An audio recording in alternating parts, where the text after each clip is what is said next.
California task force to study and develop reparation proposals for African Americans. Content warning.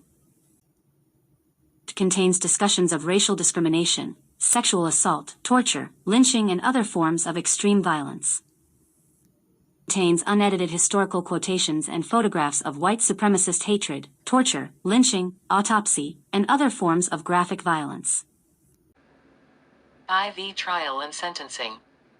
History. During the slavery era, most states denied African Americans the right to service on juries, as most states linked the ability to serve on juries to the ability to vote. 272 as discussed in Chapter 3, Racial Terror. African Americans were not allowed to vote in most states during this time. Most states also denied African Americans the right and protections of a jury trial, leaving African Americans vulnerable to unjust convictions. 273. After the Civil War, the Civil Rights Act of 1875 outlawed race-based discrimination in jury selection. 274 as discussed in Chapter 4, Political Disenfranchisement. The 14th and 15th Amendments guaranteed black men the right to vote and serve on juries. 275 in some states. Racially integrated juries protected the rights of black defendants and prosecuted white perpetrators of racial violence. 276. Chapter 11. An Unjust Legal System. In the South, after Reconstruction, and until the 1960s, numerous allegations of crimes involving black defendants and white victims never made it to trial. 277 instead, the accused black person was lynched. 278 as discussed in Chapter 3, Racial Terror. Prosecutors rarely tried or convicted the white Americans who tortured and murdered African Americans through race massacres and lynchings. The same all-white juries who did not indict white perpetrators of violence convicted black defendants, imposed harsh sentences for minor crimes, often with little evidence. 279 according to the Select Committee of the Senate outlined in the report on alleged outrages in the southern states in 1871, in 9 cases out of 10 the men who commit the crimes constitute or sit on the grand jury. Either they themselves or their near relatives or friends, sympathizers, aiders, or abettors. 280.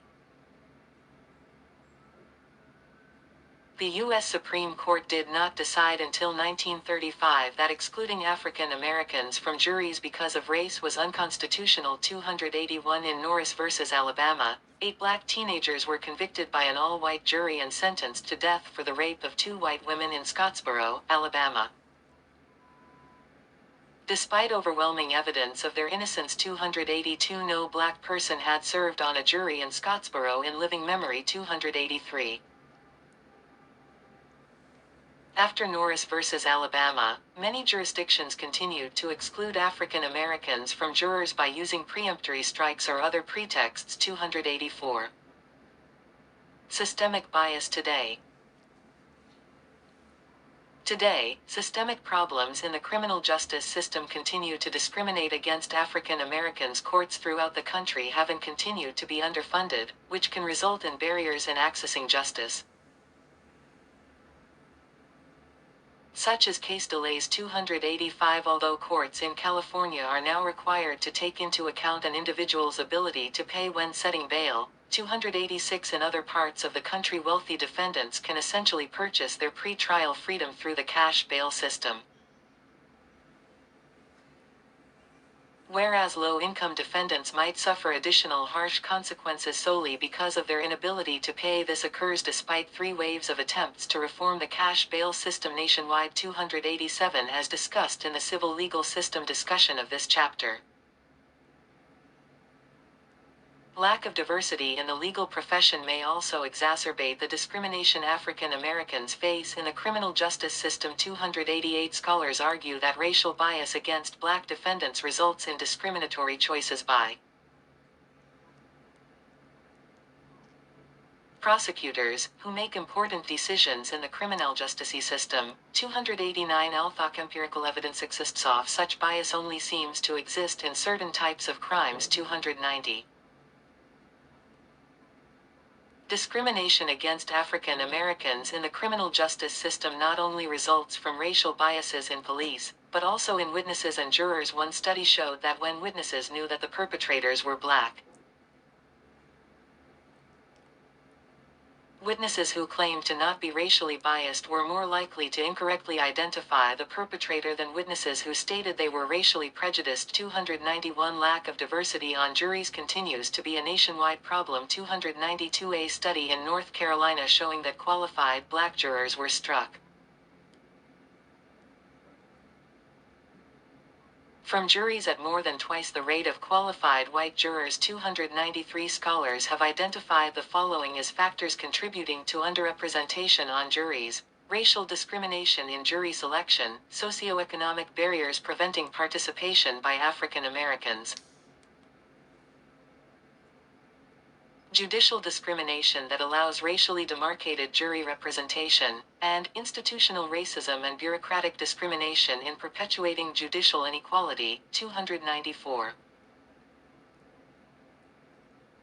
One scholar has shown that study participants remembered and misremembered legally relevant facts in racially biased ways. 295 The author of the study argues that implicit racial biases affect the way judges and jurors encode, store, and recall relevant case facts,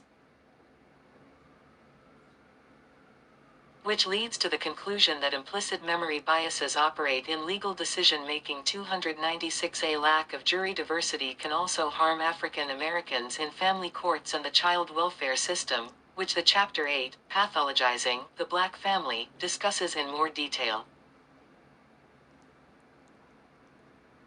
The lack of diversity in juries can result in poor trial and sentencing outcomes for African Americans. 297 According to a 2017 report from the United States Sentencing Commission, black men who commit the same crimes as white men are given prison sentences that are about 20% longer,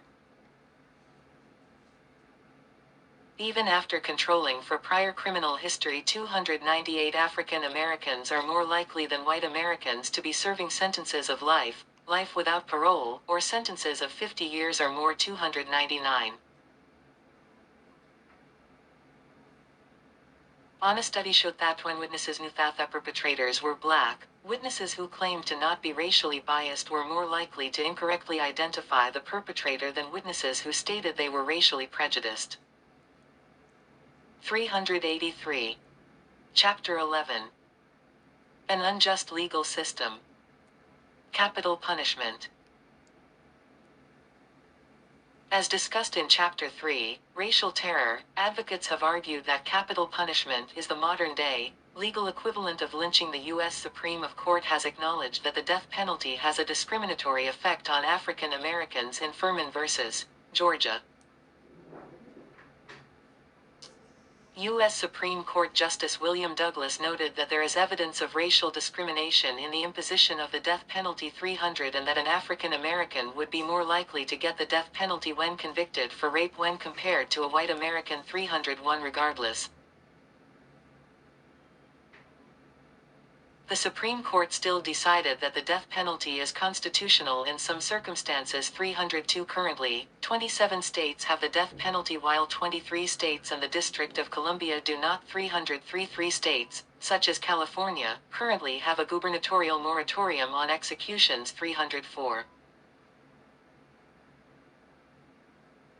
In the states where executions still occur, black men are overrepresented among people federal and state governments execute. 305 A 2015 meta-analysis of 30 studies showing that those responsible for the murders of white people were more likely than those responsible for the murders of black people to face a capital prosecution. 306. California. Historically, California barred African Americans from serving on juries. 307 Lack of diversity on juries continues to be a widespread problem throughout California as a 2020 study showed that racial discrimination is an ever-present feature of jury selection in California. 308 The study found that California prosecutors' use of peremptory challenges to exclude African Americans from juries is still pervasive. 309 In the last 30 years, The California Supreme Court has reviewed 142 cases involving Batson claims, which is the process by which a party can object to a preemptory challenge because of a juror's race, and found a violation only 3 times 310 in fact, from 2006 to 2018, California. Courts held that there was a Batson error in just 18 out 683 cases 311. It has been over 30 years since the California Supreme Court held that there was a Batson violation involving a black juror 312. Prosecutorial misconduct, which is generally when a prosecutor violates their duty to refrain from improper methods calculated to produce a wrongful conviction. 313 also continues to be an issue in California's criminal courts, as one study of 4,000 state and federal appellate rulings in California from 1997 through 2009 discovered that courts found prosecutorial misconduct in 707 cases, which on average amounts to about 1 case a week during that time. 314. California is one of several states that have a 3 strikes law, although amended by Proposition 36 in 2012 to apply to only serious or violent felonies. 315. California's initial 3 strikes law imposed life sentence for almost any crime, no matter how minor, if the defendant has 2 prior convictions for crimes that were serious under the California Penal Code. The general goal of the 3 strikes law was to deter offenders, particularly violent ones, from committing crimes again. The cases of Leandro Andrade is an example of how California's 3 strikes law was especially punitive and led to excessive sentencing. 316. In 1982, Andrade committed 3 residential burglaries during the same day while unarmed, and when nobody was in the homes he burglarized 317. Then, in 1995, he stole 5 videotapes, which were worth $84.70, and was arrested for shoplifting. 318. Later that same year, he stole 4 videotapes, which were worth $68.84, and was arrested for shoplifting. 319. Under California's 3 strikes law at that time, the 3rd strike could be for any crime and did not necessarily need to be a serious or violent felony. 320. As a result, he received a sentence of 50 years to life. 321. These policies have resulted in longer sentences for African Americans in California correctional facilities. 322. Recent reforms in California, which this chapter discusses below, have offered alternatives to incarceration for some individuals. But many African Americans still served excessive prison sentences for years. 323. In Furman v. Georgia, U.S. Supreme Court Justice William Douglas noted that there is evidence of racial discrimination in the imposition of the death penalty, and that an African American would be more likely to get the death penalty when convicted for rape when compared to a white American.